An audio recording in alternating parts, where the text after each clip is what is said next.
there's a lot of inspiration that went into Call of Duty Black Ops multiplayer.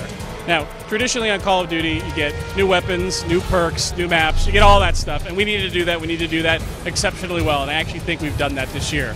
But the team knew the stakes were very, very high this year. For us to deliver, we kind of need to go outside of the box. So we focused on 3 pillars: compete, customize, and create. So on the compete side, we've added this combat training mode, which gives new players the opportunity to basically get their feet wet in multiplayer, but also add a very cool, new, and compelling game mode that allows you to basically play co-op with your friends. The other thing we did was add Wager Match, which basically takes this idea of a Call of Duty currency that we've introduced and allows you to put it on the line to earn more currency or, unfortunately, lose it. It's a very fun game mode. I think for my guys that play it and me, it's probably the biggest adrenaline rush that you actually get, and it's a lot of fun.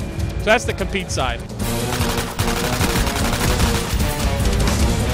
On the create, we've added this cool new theater mode. And the way the theater mode works is that you can go into your basically all your recent games, and you can play any game back as a video that you actually played. Now the cool part is it's got full DVR controls and camera controls. So I load up the match, I can go in third person, first person, break the camera, follow my guy around, and I can follow any other player around. So let's say I'm playing with someone who's really good. I'm like, wow, how does he do all this stuff?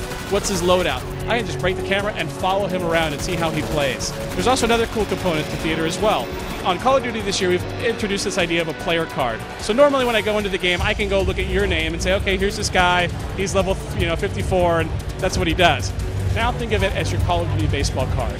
What you can do is you have 6 slots that you can put all of your different theater modes that you've made and put them on your player card. So let's say you had an awesome kill streak, or you made a cool video that you mashed up with the theater editor. You can then put that on your player cards for when anybody goes to say, hey, who's that guy? Oh, wow, this guy's awesome. He's gotten all these cool kill streaks. Or he had this awesome, really funny tomahawk throw. And it really gives, again, players identity of what they are doing with the game. So the last one is customization. And this one's really cool. This is something where everybody's like, I want Call of Duty to be my own Call of Duty. In the previous Call of Duties, we had this idea of you unlock emblems and you unlock call signs to do it.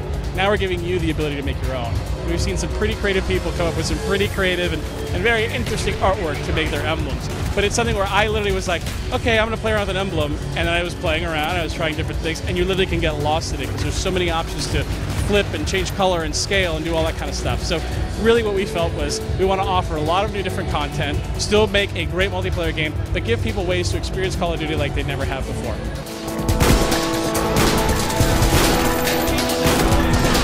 Combat training was actually something, as they mentioned, was a development tool to see how multiplayer worked, how the enemies, how things were behaving within the world. Now, the way that it works is that there's different levels within combat training. So at beginner level, the AI is going to move a little bit slower, give you a basic idea of like, okay, this is how my guns work. I want to get familiarity with the map. I don't know what a Willy Pete is or what a flashbang is. And you can just try those out. So it's really this idea of creating this environment where it's safe for you to play and get your bearings. Now, as you actually level up, or actually change the difficulty level in combat training, it's actually a great warm-up, at least for me. Before I go online, I always take about 1 or 2 matches to kind of get my bearings and everything ready, and that's one of the things that combat training can do. Now, the other cool thing about combat training, it's really a co-op mode. So you and I could be over at my house, we could play combat training together.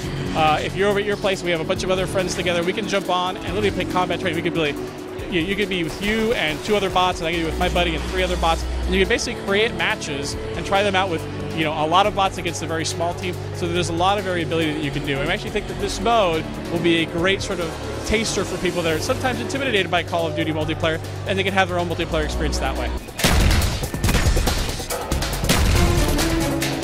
My favorite kill streak. Well, there's different ones for different reasons. I love the gunship. That's a player-controlled helicopter, something new for Call of Duty. Napalm is awesome because it looks just incredible. And then the RCXD, which is the remote control vehicle, is a lot of fun because literally it's fun chasing people down in the map. So there's a little bit for everybody. What is going to shake the foundation of multiplayer? I think when people get their hands on Wager Match mode, see what it is. We've added these 4 new game modes within Wager Match. We actually think people are going to go, wow, it's so basic, but it's so much fun, and that's one of the things that me and my team play all the time.